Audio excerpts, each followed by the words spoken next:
Assalamualaikum warahmatullahi wabarakatuh.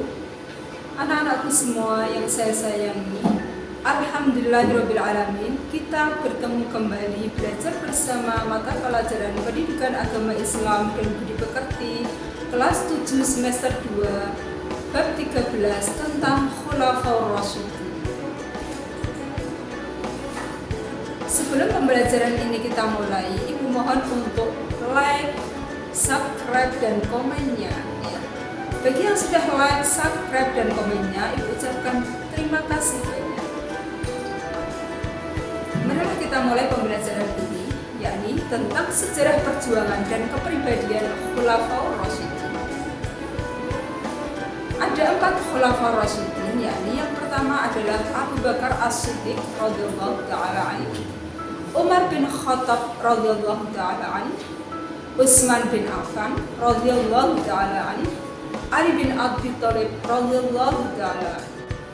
Khulafaur Rasyidin atau Khulafa ar-Rasyidin berasal dari 2 akar kata, yaitu khalifah atau khulafa yang artinya pengganti atau pemimpin, dan kata ar-Rasyid yaitu orang yang mendapatkan petunjuk. Jadi menurut bahasa Khulafaur Rasyidin itu berarti orang yang ditunjuk sebagai pengganti atau pemimpin yang selalu mendapatkan petunjuk dari Allah Subhanahu wa taala. Yang pertama, Khalifah Abu Bakar As-Siddiq. Nama lengkap dari Abu Bakar As-Siddiq adalah Abdullah bin Abi Quhafa At-Tamimi. Pada zaman pra-Islam, dia bernama Abdul Ka'bah. Kemudian setelah masuk Islam, namanya diganti oleh Rasulullah SAW dengan nama Abdullah. Ia termasuk sahabat paling dekat dengan Rasulullah SAW. Abu Bakar yang dilahirkan di kota Mekah 2 tahun setelah tahun Gajah, yakni kira-kira pada tahun 573 Masehi. Ia adalah seorang pemikir dari kalangan Mekah yang memandang bahwa penyembahan terhadap berhala itu adalah suatu kebodohan dan kepalsuan tauhid. Ia pun dengan segera ketika diajak oleh Rasulullah SAW untuk masuk memeluk agama tauhid, ia pun dengan segera menerimanya. Ia merupakan orang yang pertama kali masuk Islam dari kalangan laki-laki atau yang disebut dengan as-sabiqun al-awwalun ya. Kemudian setelah memerintah selama 2 tahun, Abu Bakar As-Siddiq wafat pada tanggal 23 Jumadil Akhir tahun 13 Hijriah. Pada usia 63 tahun, beliau dimakamkan di samping makam Rasulullah SAW. Beliau dikenang oleh para sahabat sebagai khalifah yang sangat taat kepada Allah Subhanahu wa taala dan Rasulnya, serta berbudi luhur, tidak sombong dan amat sederhana. Adapun prestasi Abu Bakar As-Siddiq radhiyallahu taala anhu, yakni pertama adalah memerangi orang murtad, karena waktu itu setelah Nabi Muhammad wafat banyak sekali orang yang murtad. Kemudian memberantas nabi palsu termasuk Musailamah al-Kadzdzab di situ ya. Kemudian pengumpulan dan penulisan ayat Al-Qur'an, dan kemudian memperluas wilayah dakwah Islamnya ya. Keteladanan karakter Abu Bakar As-Siddiq diantaranya adalah yang pertama, beliau adalah seorang yang sangat rendah hati, tidak sombong, berhati tenang, sederhana, penyabar, adil dan suka bermusyawarah, dermawan, penolong baik bagi kaum tertindas, senantiasa membenarkan berita dari Rasulullah SAW. Setelah Abu Bakar As-Siddiq wafat, kemudian dilanjutkan khalifah yang kedua, yakni Umar bin Khattab radhiyallahu taala anhu. Nama lengkap dari Umar bin Khattab ialah Nufail, keturunan Abu Uzza al-Quraisy dari suku Adil, salah satu suku yang terpandang dan mulia. Umar dilahirkan di Mekah 4 tahun sebelum kelahiran Nabi Muhammad SAW. Ketika sejak remaja ia mendapatkan kepercayaan dari suku bangsanya, yakni suku bangsa Quraisy, untuk menjadi wakil dalam berbagai perundingan dengan suku-suku yang lain. Salah satu sifat yang menjadi karakter Umar bin Khattab radhiyallahu ta'ala adalah pemberani, tidak mengenal takut dan gentar, mempunyai ketabahan hati dan kemauan yang keras, serta tidak mengenal kata ragu dalam diri Abu Bakar As-Siddiq. Dengan masuknya Umar bin Khattab radhiyallahu ta'ala ke dalam barisan kaum muslimin, maka mulailah Islam mendapatkan amunisi baru yang menyusun kekuatan dalam berdakwah. Karena Umar bin Khattab adalah tadinya seorang pemimpin kafir yang sangat disegani, sehingga ketika Umar bin Khattab masuk Islam, maka orang kafir menjadi gentar dan takut ya. Para sahabat menjadi lebih berani dengan terang-terangan berdakwah dan melakukan aktivitas keagamaan. Kemudian setelah Umar bin Khattab wafat, dilanjutkan dengan khalifah yang ketiga, yakni adalah sahabat Utsman bin Affan radhiyallahu ta'ala anhu. Nama lengkap dari Utsman bin Affan bin Abdul As bin Umayyah bin Abdi Syams bin Abdi Manaf dari suku Quraisy. Lahir pada tahun 576 Masehi di Thaif. Ibunya bernama Urwah, adalah putri Ummu Hakim al-Baydha, putri Abdul Muthalib. Nasab Utsman melalui garis ibunya bertemu dengan nasab Nabi Muhammad Sallallahu Alaihi Wasallam pada Abdi Manaf ibnu Quraisy. Nasab Utsman bersambung melalui Umayyah bin Abdi Syams bin Abdi Manaf, sedangkan nasab Rasulullah Sallallahu Alaihi Wasallam bersambung melalui Abdul Muthalib bin Hisham bin Abdi Manaf. Ayah dari Utsman bin Affan adalah seorang saudagar kaya raya dari suku Quraisy.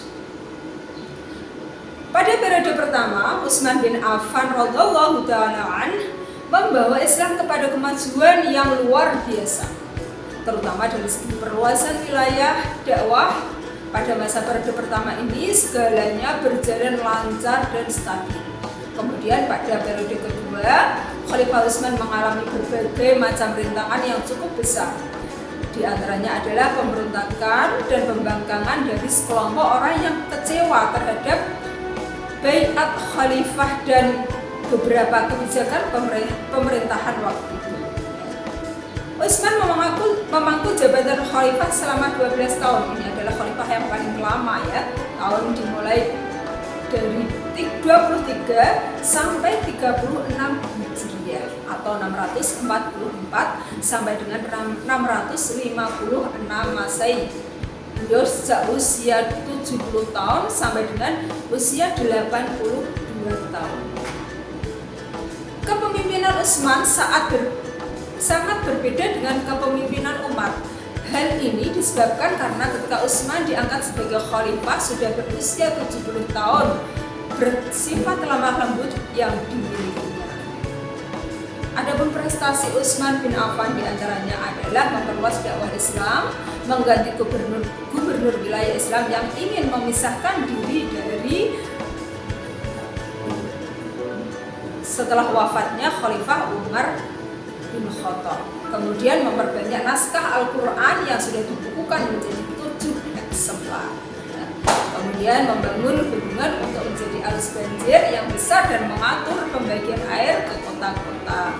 Kemudian ada membangun perekonomian dan menyempurnakan pengaturan administrasi negara, membangun angkatan laut, membangun jalan-jalan dan jembatan-jembatan untuk memperlancar jalur dakwah dan perekonomian pada saat itu ya. Kemudian mendirikan masjid-masjid dan memperluas Masjid Nabi di Madinah hingga 160 kali 150 hasta dengan tiang tualam, dinding batu ukir, kemudian ada dan bertahtakan perak dan atap melengkung. Ya, itu demikian tadi ya. Utsman bin Affan memiliki keteladanan yang luar biasa, di antaranya adalah memiliki sifat yang kedermawaan ya. Sikap keadilan Utsman bin Affan radhiyallahu ta'ala sikap kesederhanaan Utsman bin Affan radhiyallahu taala an, kemudian sikap Utsman sebagai diplomat ulung, terbukti ketika diplomasi dengan kafir Quraisy saat Fathu Mekah, ya. Kemudian sikap jujur Utsman bin Affan radhiyallahu taala yang terkenal, ya. Setelah Utsman bin Affan wafat, kemudian dilanjutkan khalifah yang keempat adalah Ali bin Abi Thalib radhiyallahu taala anhu. Nama lengkapnya adalah Ali bin Abi Thalib bin Abdul Muthalib bin Abdi Manaf. Dia dilahirkan di Mekah pada tanggal 13 Rajab sekitar 600 Masehi. Ia merupakan anak laki-laki keempat dan terakhir dari Abu Thalib. Abu Thalib adalah adik dari Abdullah, ayah dari Nabi Muhammad Sallallahu Alaihi Wasallam. Dengan demikian, Ali bin Abi Thalib adalah saudara sepupu dari Nabi Muhammad Sallallahu Alaihi Wasallam. Dikatakan ia masuk Islam pada usia 10 tahun. Setelah dewasa, Ali bin Abi Thalib dinikahkan dengan Fatimah Az-Zahra, yakni putri bungsu Nabi Muhammad Sallallahu Alaihi Wasallam. Pernikahan ini terjadi 2 tahun setelah peristiwa hijrah atau sekitar tahun 624 Masehi. Ali bin Abi Thalib menerima baiat pada tanggal 24 Juni 656 Masehi atau tanggal 25 Dzulhijjah 36 Hijriah di Masjid Madinah. Ali bin Abi Thalib radhiyallahu taala anhu menerima hanya 6 tahun, memerintahkan hanya 6 tahun. Selama masa pemerintahannya, ia menghadapi berbagai pergolakan. Tidak ada masa sedikit pun dalam pemerintahannya yang dapat dikatakan stabil. Pada masa pemerintahannya, pada tahun sekitar 658 Masehi, ibu kota pemerintahan dipindahkan dari Madinah ke Kufah. Alasan Ali memindahkan pusat pemerintahan dari Madinah ke Kufah adalah karena tidak ingin kota Madinah dikotori oleh kancah politik. Pada tanggal 20 Ramadan atau tahun 40 Hijriah atau 661 Masehi, Ali dibunuh oleh salah satu anggota Khawarij, yaitu Abdullah bin Muljam. Ada beberapa prestasi keteladanan, ya, yang dimiliki oleh Ali bin Abi Thalib. Yang pertama adalah keteladanan karakter Ali bin Abi Thalib sebagai khalifah. Yang pertama, dia adalah seorang yang sangat cerdas, pandai, pemberani, sabar, tabah dalam menghadapi masalah, dan sebagai panglima perang pemberani dan gagah perkasa. Sedangkan prestasi dari Ali bin Abi Thalib diantaranya adalah dalam perluasan dakwah Islam telah sampai ke daerah Sind yang terletak di bagian barat India.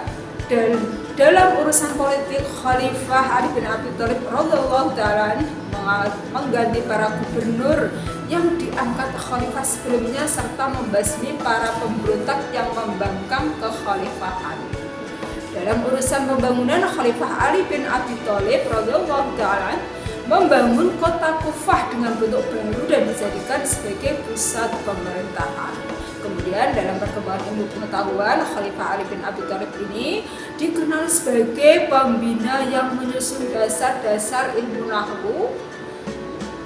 Ia mempunyai murid yang sangat cerdas yang bernama Aswad Ad-Duali yang menyusun dasar-dasar ilmu nahwu untuk meluruskan bacaan dan pemahaman terhadap Al-Quran dan hadis. Demikian tadi tentang pembelajaran pendidikan agama Islam, materi tentang Khulafaur Rasyidin. Semoga bermanfaat. Sampai bertemu kembali pada video pembelajaran berikutnya. Terima kasih. Wassalamualaikum warahmatullahi wabarakatuh.